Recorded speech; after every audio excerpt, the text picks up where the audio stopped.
नमस्कार प्यारा विद्यार्थी भाइ बहिनीहरू, म यहाँहरूको नेपाली विषय शिक्षक वैकुण्ठ प्रसाद नेउपाने।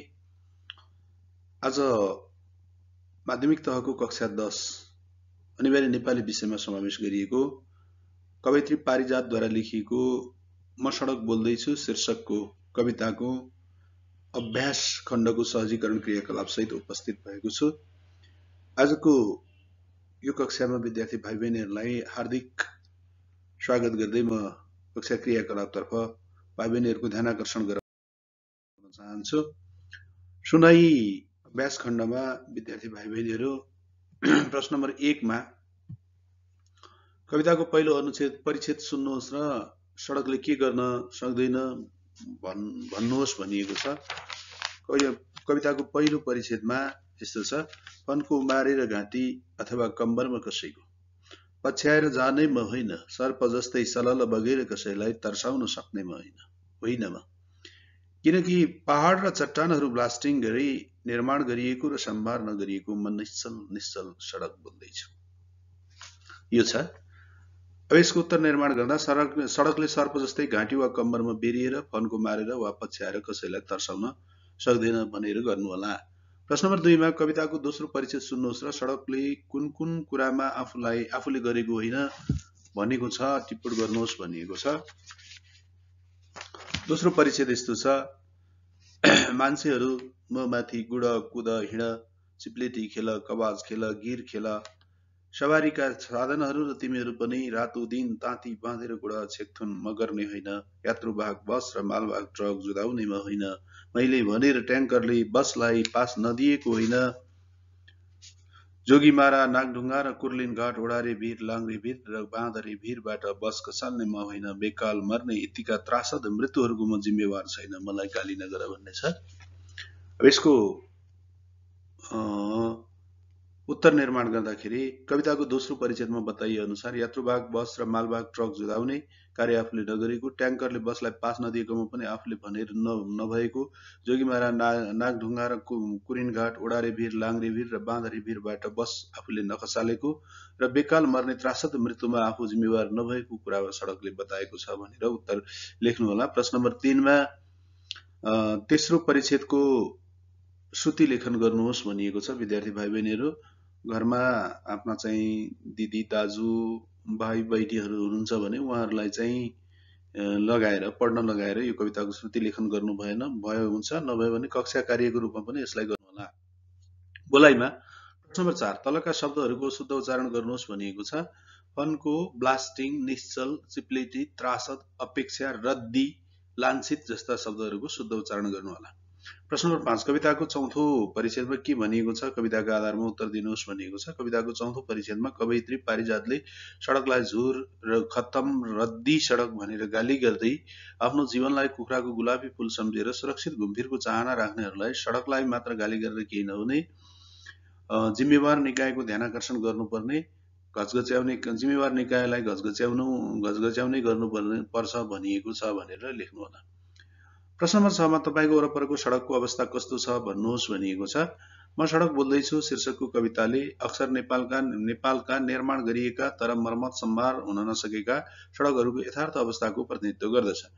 मेरो घर वरपरको सडकको अवस्था कवितामा बताइए भन्दा अझ जर्जर रहेको छ। ढल वा नालाको व्यवस्थापन हुन नसक्नाले घरबाट निस्कने पानीले सडक प्राय हिलामै हुन्छ। अतिक्रमणको कुरै नगरौं, सडक किनारामा माछ र भटमास फलेका छन्, खाल्डाखुल्ली उस्तै छन्, कतै धुलाम भिज्राएको छ बाटो, तर गाडी चल्न नसकेर सामान बोकेर आवतजावत गर्नुपर्ने अवस्था छ।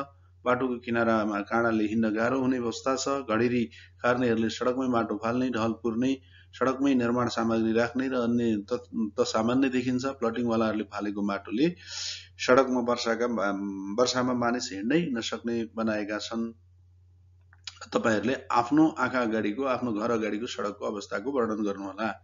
तलका हाइकुहरू हाउभाउ सहित उच्चारण गर्नुहोस् र हाइकुको संरचना हरफ र अक्षर बारे कक्षामा छलफल गर्नुहोस् भन्ने प्रश्न छ। यहाँनिर केही हाइकुहरू छन्। प्रश्न नम्बर 7 मा जेठको आँधी मनको आँधीसित मित लगाउँछ, मधुसूदन गिरीले लेखेका छन्।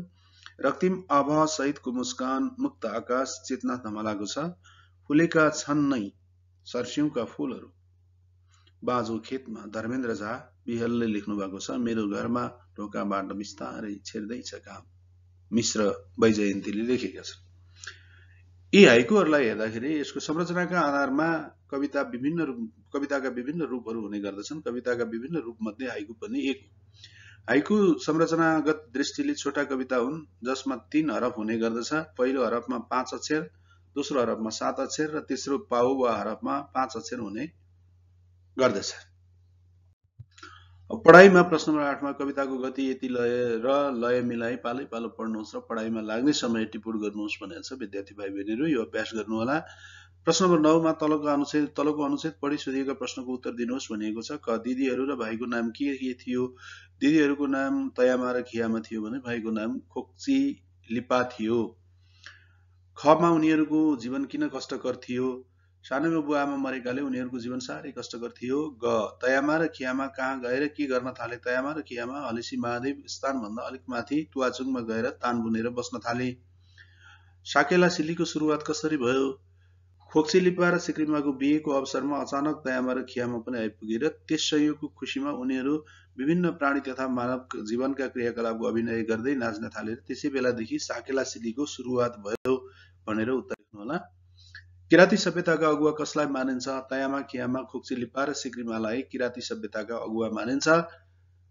च मुन्दुम कस्तो शास्त्र हो? मुन्दुम किराँत समुदायको पवित्र धर्मशास्त्र हो।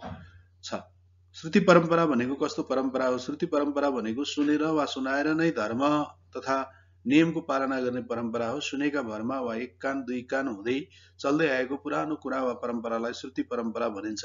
त्यसरी गर्नुहोला। अब लेखाइको अभ्यासमा प्रश्न नम्बर 10 मा जाउँ। अर्थ खुल्ने गरी वाक्यमा बनाउनुहोस् भनेको छ। त्यहाँ केही शब्दहरू दिएका छन् लेखाइ खण्डमा। विद्यार्थी भाइ बहिनीहरू जसमा चाहिँ कवाच लोकतन्त्र दिवसका दिन शहीद मञ्चमा नेपाली सेनाद्वारा प्रदर्शन गरिने कवाचको अवलोकनका लागि सर्वसाधारणहरूको भिड लाग्ने गर्दछ। भेल वर्षाको भेलले गाउँ जाने बाटो कटान गरेर गाडी जान नसक्ने बनाएकोले हिँडेरै जानुपर्ने भयो। फूल भाइ फूलको व्यापारका लागि बजारसम्म गएको छ। शब्दहीन आकस्मिक रूपमा बुवाको निधन भएकाले नयनको परिवार शब्दहीन भएको छ। अपेक्षा कसैसँग कुनै कुराको अपेक्षा राख्नाले मानिस कुण्ठित हुनु पर्दछ। पहिरो विगत 3 दिनदेखि अविरल वर्षाले सिद्धार्थ राजमार्गको पाल्पा बुटौल खण्डको सिद्धबाबामा गएको पहिरोले अवरुद्ध रहेकोमा 4वटा रोजर चलाएर पन्छाउने कार्य भइरहेको छ। साधन सुरक्षित यात्राका लागि सवारी साधनको चेक जाँच र परीक्षण महत्त्वपूर्ण मानिन्छ। छेकथुन रोग लागेर उपचार गर्नुभन्दा रोग लाग्न नदिनु छेकथुन गर्नु नै बुद्धिमानी हुनेछ। ताती अरनिको राजमार्ग अन्तर्गत केराघरी तीनपिप्ले सडक खण्ड मर्मत सम्मार भइरहेकोले जामका कारणले सवारी साधनको ताती लागेको देखिन्छ। प्रश्न नम्बर 11 विद्यार्थी भाइ बहिनीहरू यसरी वाक्यमा प्रयोग गर्दा यहाँहरूले चाहिँ मैले अगाडिका कक्षाहरूमा पनि र अहिले पनि यहाँहरूलाई सुझाउन चाहन्छु। वाक्यमा चाहिँ 2 किसिमले गर्न सकिन्छ। एउटा पाठ केन्द्रित रहेर, अर्को मौलिक। मैले सकेसम्म विद्यार्थी भाइ बहिनीहरूलाई मौलिक वाक्य बनाउन प्रेरित र प्रोत्साहित गर्ने गरेको छु। प्रश्न नम्बर 11 शब्दकोशको सहायताले तल दिएका शब्दहरूबाट पर्यायवाची शब्द लेख्नुहोस् भनिएको छ। स्मृति स्मरण, सम्झना हेक्का, सौन्दर्य सुन्दरता राम्रो, उम्मेद उम्मेद, सच्चा सम्झना याद स्मरण, ओजन तौल गरमपन, हेक्का सम्झना याद स्मृति, भरोसा भर, आड आश्रय, सुन्दरता सौन्दर्य, सौम्यता सुन्दर, आशा चाहना अभिलाषा लोभ लालच, इच्छा चाहना लालसा अभिलाषा, कारोबार कारोबार लेनदेन, व्यापार व्यवसाय व्यापार खरिद बिक्री, बोझ भार जिम्मेवार वजन, लेनदेन कारोबार, भार वजन बोझ भारी, कदापि कहिले केमार्थ भारी भार बोझ गरुङ्गो वजनदार। प्रश्न नम्बर 12 साथीलाई भन्न लगाए पाठको चौथो अनुच्छेदको श्रुति लेखन गर्नुहोस् र लेखिसकेपछि मूल पाठसँग रुजु गरी गल्ती सच्याउनुहोस्। विद्यार्थी भाइ बहिनीहरूले यसलाई कक्षा कार्यको रूपमा चाहिँ गर्नुहोला। प्रश्न नम्बर 13 म तलका प्रश्नको संक्षिप्त उत्तर दिनुहोस् भनिएको छ। क मा म सडक बोल्दैछु कविताको प्रारम्भमा मानिसको चरित्रलाई कुन रूपमा प्रस्तुत गरिएको छ? यस प्रश्नको उत्तर निर्माण गर्दा यी कुराहरूलाई सामेल गर्नुहोला। कवियत्री पारिजात विष्णुकुमारी वाइबाद्वारा लिखित यस कवितामा नेपालको सडकको यथार्थ अवस्थाको चित्रण गर्दै उपभोक्ता तथा जिम्मेवार निकायको ध्यानाकर्षण गरिएको छ। कविताको प्रारम्भमा मान्छेको स्वार्थी र गैर जिम्मेवार प्रवृत्तिलाई प्रस्तुत गरिएको छ। सडकको आफू अनुकूल प्रयोग गर्ने तथा मर्मत सम्मार कार्यमा चासो नदेखाउने उपभोगवादी चरित्र मानवीय चरित्रलाई प्रस्तुत गरिएको छ। नेपालका सडकको अवस्था कस्तो छ? प्राय नेपालका सडकहरू भूधरातलीय अवस्थितिको अध्ययन बिना नै निर्मित रहेका छन्। निर्माण गर्ने तर मर्मत सम्हार नगर्ने, ढल तथा नाला व्यवस्थापन नहुने, सडकको क्षमताभन्दा अत्यधिक भारीयुक्त सवारी साधन गुडाउने, उकालो तथा अत्यधिक मोड तथा घुम्तीहरू रहेका पुराना र थोत्रा सवारी साधन गुडाउने, सवारी नियमको पालना नहुने, मानिसले आफ्नो आवश्यकता अनुसार अन्नबाली सुकाउनदेखि खेल्न, आन्दोलन गर्न समेत सडकको उपयोग गर्ने, तर स्तरोन्नतिमा ध्यान पुग्न सकेको छैन। समग्रमा नेपालमा सडकको अवस्था सन्तोषजनक रहेको छैन। प्रश्न नम्बर ग, नेपालमा किन दिन प्रतिदिन सडक दुर्घटना बढ्दैछ? नेपालमा दिन प्रतिदिन सडक दुर्घटना बढ्दै गइरहेको छ। यसरी हुने सडक दुर्घटनामा धनजनको क्षति भइरहेको छ। नेपालमा दिन प्रतिदिन सडक दुर्घटना बढ्दै जानुमा निम्न कारणहरू रहेका छन्। समयमै सडकको मर्मत सम्हार र स्तरोन्नति हुन नसक्नु, सवारी साधनको अवस्था, चालकको दक्षता, अनुभव, अत्यधिक भारीयुक्त सवारी साधनको प्रयोग, सवारी तथा ट्राफिक नियमको प्रभावकारी रूपमा पालना हुन नसक्नाले तथा नीतिगत अस्थिरताका कारणले गर्दाखेरि नेपालमा सडक दुर्घटना भइरहेका छन् भनेर निर्माण गर्नुहोला। घ, पाठमा सडकले कुन कुन कुरामा म जिम्मेवार भनेको छैन भनेको छ? नेपाली साहित्यमा पारिजात जस्तै मगमगाउन सफल पारिजात विष्णुकुमारी वैवाद्वारा लिखित म सडक बोल्दैछु शीर्षक कवितामा कवयित्रीले नेपालको सडकको विद्यमान अवस्थाको जीवन्त चित्रण गरेको पाइन्छ। हरेक सडक दुर्घटनामा सडकलाई दोषी करार गरी आफू जिम्मेवार विहीन बन्ने मानव मनोवृत्तिप्रति असन्तुष्टि जनाउँदै यात्रुवाहक बस र ट्रक ठक्कर खानुमा, ट्याङ्करले बसलाई पास नदिनुमा, विभिन्न स्थानमा हुने सडक दुर्घटनाबाट बेकाल त्रासद मृत्युको तथा धनजनको क्षतिको जिम्मेवार आफू नभएको कुरा सडकले बताएको छ भनेर उत्तर लेख्नुहोला। ङमा सुरक्षित यात्राका लागि मानिसले के कस्ता कुरामा ध्यान पुर्याउनु पर्छ छ प्रश्न। यसको उत्तर निर्माण गर्दा निम्न कुराहरूलाई समावेश गर्न सकिन्छ। कवयित्री पारिजातद्वारा लेखिएको म सडक बोल्दैछु कवितामा सडकको अवस्था र यसको प्रयोगमा उपभोक्ता तथा सम्बन्धित निकायले पूरा गर्नुपर्ने जिम्मेवारी र दायित्वको चर्चा गरिएको छ। सडकको उपयोग गर्ने हरेक मानिसले आफूलाई सुरक्षित बनाउने र सुरक्षित यात्राको चाहना राख्नु स्वाभाविक नै हो। सुरक्षित यात्राका लागि मानिसले सडकको अवस्था, मर्मत सम्हार र स्तरोन्नतिप्रति जवाफदेही बन्नुपर्ने हुन्छ। यसैगरी सवारी साधनका मालिक तथा चालकहरूले पनि सवारी साधनको नियमित प्राविधिक परीक्षण गराउने, मर्मत सम्हार गराउने गर्नुपर्दछ। सवारी तथा ट्राफिक नियमको पालनामा पनि मानिस सजग र सचेत हुनै पर्दछ। सडकको अवस्था अनुसार सवारी साधनको प्रयोग गर्नुपर्दछ। सवारी साधन चालकहरूलाई माद मदिराको सेवन नगर्न प्रेरित गर्ने, सवारी साधनमा अनावश्यक हल्ला नगर्ने हुन नदिने तर्फ सबैको ध्यान जानु जरुरी छ। सडकमा भेटिएका खाल्डाखुल्ली पुर्ने, नाला तथा ढल व्यवस्थापनमा सम्बन्धित निकायको ध्यानाकर्षण गराउने आदि कार्य गर्न सकेमा मानिसको यात्रा सुरक्षित हुन्छ। प्रश्न नम्बर 14 मा सप्रसँग व्याख्या गर्नुहोस् भनेको छ। कमा सर्प जस्तै सरल बगेर कसैलाई तर्साउन सक्नेमा होइन। विद्यार्थी भाइ बहिनीहरू यसको उत्तर निर्माण गर्दा सर्प जस्तै सक्नेमा होइन। उपरोक्त कवितांश नेपाली साहित्यकी बहुमुखी स्रष्टा कवयित्री पारिजात विक्रम सम्वत 1994 विक्रम सम्वत 2050 द्वारा लिखित म सडक बोल्दैछु शीर्षकको कविताबाट साभार गरिएको हो। नेपालका सडकहरूको अवस्थाको जीवन्त चित्रण गरी लेखिएको यस कविता मार्फत कवयित्रीले सम्बन्धित निकायको ध्यानाकर्षण गराउँदै सडक उपभोक्ता र तालुकदार निकायको गैर जिम्मेवारीपनप्रति असन्तुष्टि व्यक्त गर्दै सजग र सचेत गराउने प्रयत्न गरेकी छिन्। बनावट र संरचनाका दृष्टिले सडक सर्प जस्तै सरल बगेको लाग्ने भए तापनि सडकले मानिसलाई सर्पले जस्तै कहिल्यै नसताउने नतर्साउने भन्ने सन्दर्भमा उपरोक्त कवितांशको प्रयोग भएको छ। व्याख्याका लागि दिएको उपरोक्त पंक्ति मार्फत सडक र सर्प उस्तै लागे पनि सडकको चरित्र स्वभाव र विशेषता भन्दा सडकको चरित्र स्वभाव र विशेषता फरक हुने कुरा व्यक्त गरिएको छ। निर्माण तथा संरचना हेर्दा सडक सर्प जस्तै सरल बगेको जस्तो लाग्नु स्वभाव वा महसुस हुनु स्वाभाविक हो, तर सर्प र सडकमा चारित्रिक अन्तर रहेको पाइन्छ। सर्प भन्ने बित्तिकै मानिस डराउँछ, तर्सन्छ, किनभने कहिलेकाहीँ सर्पको डसाइबाट मानिसले जीवन गुमाउनु परेका घटना हामीले देख्दै र भोग्दै आएका छौँ। सर्प आफैमा विषालु र दुष्ट स्वभाव भएको घस्रने प्राणी हो। यससँग सबै डराउने वा तर्सने गर्दछन्, तर सडक मानव निर्मित भौतिक संरचना भएकोले यससँग मानिसले सर्प जस्तो तर्सनु वा डराउनु पर्दैन। यसलाई जसले जसरी प्रयोग गरे पनि निर्वात सहने, कुनै प्रतिकार नगर्ने वा प्रतिक्रिया जनाउने गर्दैन। उपभोक्ताहरूले यसको उपयोग आफ्नो आवश्यकता अनुकूल गर्न सक्ने कुरा सडकले बताएको छ। सडकले उपभोक्तालाई बिना कुनै अवरोध प्रयोग गर्न दिने, उपभोक्ताले अनुशासित र संयमित भई सडकको प्रयोग गरेमा असुरक्षित हुनु नपर्ने भाव प्रस्तुत कविता अंशमा व्यक्त भएको छ। अत मुक्त लय र गद्य शैलीमा लेखिएको उपरोक्त हरफ मार्फत सडक सर्प जस्तै सलल्ल बग्ने देखिए पनि न त यो कसैको कम्मर वा घाँटीमा बेरिएर तर्साउँछ न त यसको प्रयोगमा अवरोध खडा गर्दछ। सडक आफैमा मानव निर्मित भौतिक संरचना भएको हुनाले निर्जीव संरचना भएको हुनाले यसका प्रयोगकर्ता स्वयं सजग र सचेत भई प्रयोग गरेमा सडकबाट कुनै मानवीय क्षति भोग्नु नपर्ने, सडकबाट तर्सिनु वा डराउनु नपर्ने विचार व्यक्त गरिएको छ। ख बेकाल मर्ने यतिका त्रासद मृत्युहरूको जिम्मेवार छैन, मलाई गाली नगर। बेकाल मर्ने गाली नगर छ।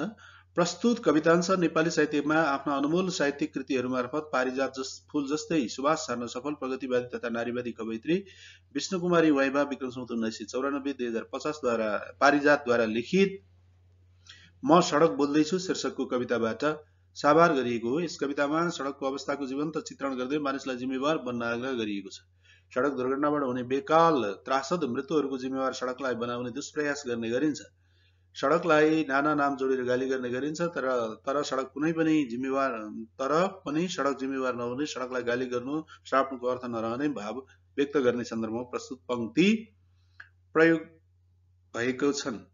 व्याख्याका लागि उदाहरण गरिएका प्रस्तुत हरफहरूमा सडक दुर्घटनाबाट हुने मानवीय क्षतिका लागि सडक दोषी नहुने विचार अभिव्यक्त भएको छ। नेपालका प्रत्येक सडक दुर्घटना र यसबाट हुने धनजनको क्षतिका लागि सडकलाई दोषी करार गरी सडकलाई विभिन्न उपनाम जोडेर गाली गर्ने, लाञ्छित गर्ने र मानवीय कमी कमजोरी लुकाउने, ढाकछोप गर्ने प्रवृत्ति रहेको पाइन्छ। सडक केवल मानव निर्मित भौतिक संरचना भएकोले सडक दुर्घटनामा सडक दोषी नहुने भन्दै सडकलाई गाली गर्न नहुने तर्क प्रस्तुत गरिएको छ। सडक दुर्घटनाका पछाडि सडकको अवस्था, सवारी साधनको अवस्था, चालकको दक्षता, अनुभव, सवारी तथा ट्राफिक नियमको पालना आदि कुरा प्राय जिम्मेवार हुने गर्दछन्। तर हाम्रो समाजमा सडक दुर्घटना र यसबाट हुने क्षतिप्रति सडकलाई दोषारोपण गर्ने, सडकलाई गाली गर्ने, दोष थोपारेर मानवीय कमजोरी तथा गैर जिम्मेवारपनको ढाकछोप गर्ने प्रयत्न गरिन्छ। अतः सडक दुर्घटनाबाट बेकाल हुने त्रासद मृत्यु र धनजनको क्षतिमा सडक जवाबदेही नहुने, यस्ता सडक दुर्घटनामा सडकलाई धिक्कारेर वा सरापेर केही समाधान नहुने भएकाले सबैलाई सडकको अवस्था, मर्मत सम्मार, स्तरोन्नतिमा सजग र सचेत हुनुपर्ने विचार उपरोक्त कवितांश मार्फत व्यक्त भएको छ। सडक दुर्घटना र यसबाट हुने मानवीय क्षति न्यूनीकरणका लागि सडक उपभोक्ता स्वयं सचेत हुनुपर्ने, तालुकदार निकायलाई सक्रिय बनाउनुपर्ने, विभागीय जिम्मेवारी र उत्तरदायित्व पूर्ण रूपमा पालना गर्नुपर्ने उत्कृष्ट विचार प्रस्तुत पंक्ति मार्फत व्यक्त भएको छ। 15 निर्दोष सडकलाई झुर, खत्तम र रद्दी भन्ने मानवलाई के सल्लाह दिन चाहनुहुन्छ? आफ्नो प्रतिक्रिया लेख्नुहोस् भनेको छ। नेपाली साहित्यकी बहुमुखी स्रष्टा पारिजात विष्णुकुमारी वाइबाद्वारा लिखित म सडक बोल्दैछु शीर्षकको कवितामा नेपालको सडकको अवस्थाको जीवन्त चित्रण गर्दै मानवीय गैर जिम्मेवार प्रवृत्तिप्रति असन्तुष्टि व्यक्त गरिएको छ। आफ्नो जीवनलाई कुखुराको गुलाफी फूल ठानेर सुरक्षित यात्राको चाहना राख्नेहरूलाई सडकलाई झुर, खत्तम र रद्दी भनेर लाञ्छित गर्ने गरिएको पाइन्छ। सडक मानव निर्मित भौतिक संरचना भएकोले मानिसले यसलाई आफू अनुकूल प्रयोग गर्न सक्ने, जतिसुकै सवारी साधन गुडे पनि, मानिस कुदै पनि, कवाज खेले पनि, गिर खेले पनि, अर्थात् जसले जसरी प्रयोग गरे पनि सडकले कुनै प्रतिवाद गर्दैन। सडकको मर्मत सम्मार र स्तरोन्नतिमा ध्यान नदिने अनि सडकलाई धिक्कार्ने प्रवृत्ति गलत रहेको छ। सडकलाई सराप्नु वा गाली बेइज्जती गरेर आत्मसन्तुष्टि दिनुभन्दा सडकको मर्मत सम्मार र स्तरोन्नतिका लागि सम्बन्धित निकायको ध्यानाकर्षण गराउने सल्लाह दिन चाहन्छु। 16 पाठमा दिएको कविताको मूल आशय के हो विवेचना गर्नुहोस् भनिएको छ। यसको उत्तर निर्माण गर्दा निम्न कुराहरूलाई विद्यार्थी भाइ बहिनीहरूले समावेश गराउनुहोला।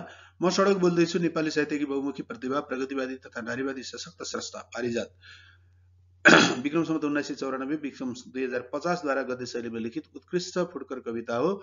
यो उनको वैशालु वर्तमान शीर्षकको चाहिँ कविता संग्रहमा संग्रहित रहेको छ।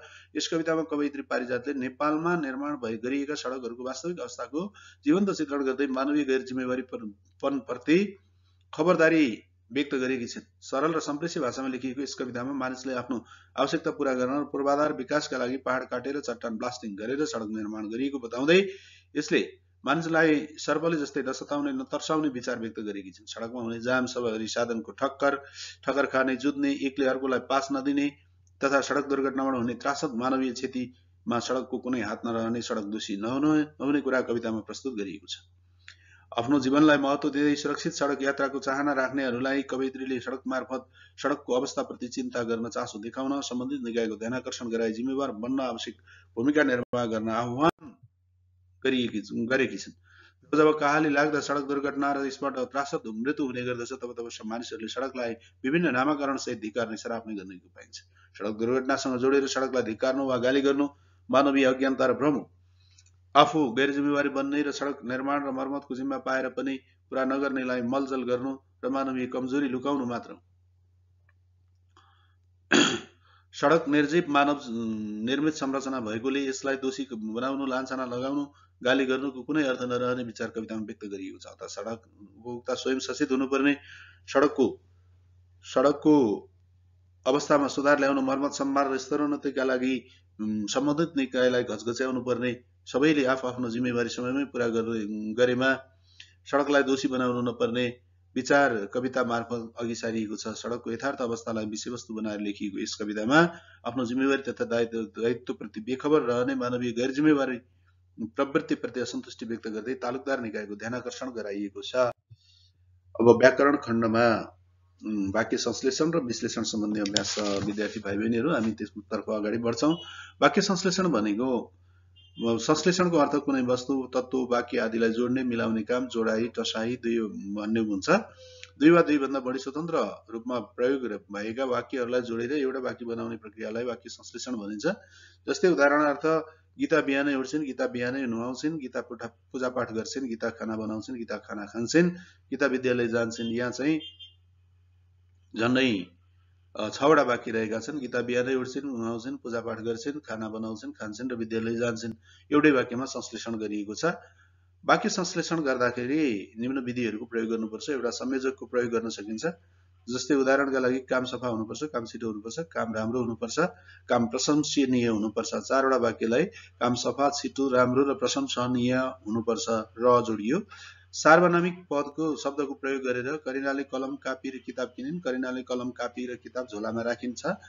यसलाई करिनाले कलम, कापी र किताब किनिन् र तिनलाई झोलामा राखिन्। तिनलाई भन्ने पदले सार्वनामिक शब्दको काम गरेको छ। त्यसैगरी असमापिकाको क्रियाको प्रयोग, दीर्घायु पुस्तक पढ्दै थियो, दीर्घायु टेलिभिजन समाचार हेर्दै थियोलाई हेर्दाखेरि दीर्घायु पुस्तक पढ्दै र टेलिभिजनमा समाचार हेर्दै थियो, यो चाहिँ क्रियापदलाई असमापिकीकरण गरिएको छ। अनि विद्यार्थी भाइ बहिनीहरू, यहाँनिर मैले विश्लेषण गर्दा, वाक्य संश्लेषण गर्दाखेरि अरू पनि सुझाव दिन चाहन्छु। सकेसम्म एउटा मात्रै कर्ता प्रयोग गर्नुहोस्, सकेसम्म एउटा मात्रै संयोजकको प्रयोग गर्नुहोस् र वाक्यमा आएका, सरल वाक्यमा आएका समापिका क्रियाहरूलाई विभिन्न प्रत्यय जोडेर असमापिका क्रिया गर्ने अथवा क्रियायोगी बनाउन सकिन्छ, जसलाई चाहिँ कृदन्तीकरण गर्ने भनिन्छ। त्यसरी गर्न सकिन्छ। यो अभ्यास व्याकरण खण्डमा हेरेर राम्रोसँग गर्नुहोला। वाक्य विश्लेषण, विश्लेषणको अर्थ एउटैमा मिलेर रहेको कुरालाई अलग अलग छुट्याउने काम वा प्रक्रिया भन्ने बुझिन्छ। विभिन्न असमापिका क्रिया प्रयोग भएर बनेका जटिल वाक्यलाई 2 वा सोभन्दा बढी सरल वाक्यमा छुट्याउनलाई वाक्य विश्लेषण भनिन्छ। जस्तै ज्ञानी, इमान्दार, आज्ञाकारी र परिश्रमी आयामलाई सबैले मन पराउँछन्। आयाम ज्ञानी छ, आयाम इमान्दार छ, आयाम आज्ञाकारी छ, आयाम परिश्रमी छ, आयामलाई सबैले मन पराउँछन्। यो उदाहरण भयो। वाक्य विश्लेषणका विधिहरू, सरल वाक्यमा प्रयोग भएका असमापिका क्रिया समापिका क्रियामा बदल्ने, असमापिका क्रियालाई समापिका क्रियामा बदल्नुपर्छ। बुहारीले माइत गएर कोसेली ल्याइन् भन्ने एउटा उदाहरण छ। बुहारी माइत गइन्, बुहारीले कोसेली ल्याइन्। यहाँ चाहिँ गएर भन्नेलाई गइन् भनेर चाहिँ पूर्ण रूपमा समापिका क्रिया बनाएको छ। सरल वाक्यमा विशेषण छ भने त्यसलाई छुट्टै वाक्य बनाउने भनेको छ। अल्छी केटो भाग्यो, यहाँ चाहिँ अब अल्छी विशेषण शब्दको प्रयोग भएको छ। केटो अल्छी छ, केटो भाग्यो, यसरी बनाउन सकिन्छ। संश्लेषित वाक्यमा आएका असमापिका क्रियाका आधारमा स्वतन्त्र सरल वाक्य बनाउने। बिहानै निस्किएको रमेश विद्यालय गएर दिनभरि पढी साँझ घर फर्कियो। यहाँ चाहिँ निस्किएको, गएर, पढी जस्ता चाहिँ असमापिका क्रियापद छन्। त्यसका आधारमा स्वतन्त्र सरल वाक्य बनाउने भनेको छ। रमेश बिहानै निस्कियो एउटा, रमेश विद्यालय गयो, गएरलाई गयो, रमेशले दिनभरि पढ्यो, पढी, रमेश साँझ घर फर्कियो, यसरी चाहिँ गर्न सकिन्छ। अब अभ्यासमा हेरौँ। 1 मा उदाहरणमा देखाए जस्तै गरी वाक्यहरू संश्लेषण गर्नुहोस् भनेको छ। प्यारा विद्यार्थी भाइ बहिनीहरू, यहाँ तपाईहरुले हेर्नुभयो भने चार्टमा वाक्य संश्लेषण गरेका संश्लेषित वाक्यहरू चाहिँ सरल, मिश्र र संयुक्तमा गरिएको छ। यहाँ मैले सरल वाक्यको मात्रै नमुना प्रस्तुत गरेको छु। पानी पर्यो, बाली सप्रियो। सरल वाक्यमा पानी परेर बाली सप्रियो।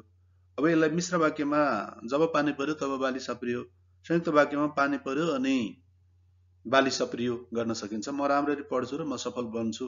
यसलाई सरल वाक्यमा चाहिँ संश्लेषण गर्दाखेरि म राम्ररी पढेर सफल बन्छु सरल वाक्यमा हुन्छ भने जब म पढ्छु तब सफल बन्छु।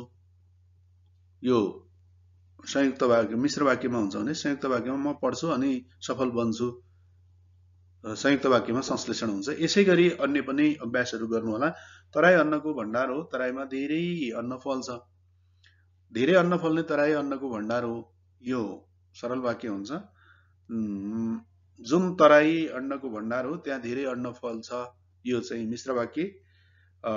तराई अन्नको भण्डार हो र तराईमा धेरै अन्न फल्छ, यसलाई चाहिँ संयुक्त वाक्य बनाउन सकिन्छ। तिमी आयौ म गएँ, तिमी आएकाले म गएँ सरल वाक्य, जब तिमी आयौ तब म गएँ मिश्र वाक्य, तिमी आयौ अनि म गएँ, यसलाई संयुक्त वाक्यमा चाहिँ संश्लेषित गर्न सकिन्छ।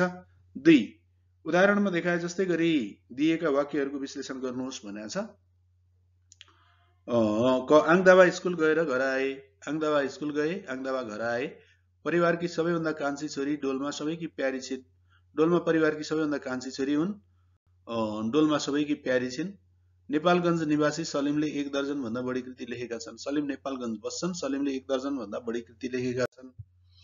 घमा बिहान सबेरै उठ्ने, हातमुख धुने, कसरत गर्ने र आफ्नो काममा लागिहाल्ने हाम्रो बानीलाई सबैले प्रशंसा गर्छन्।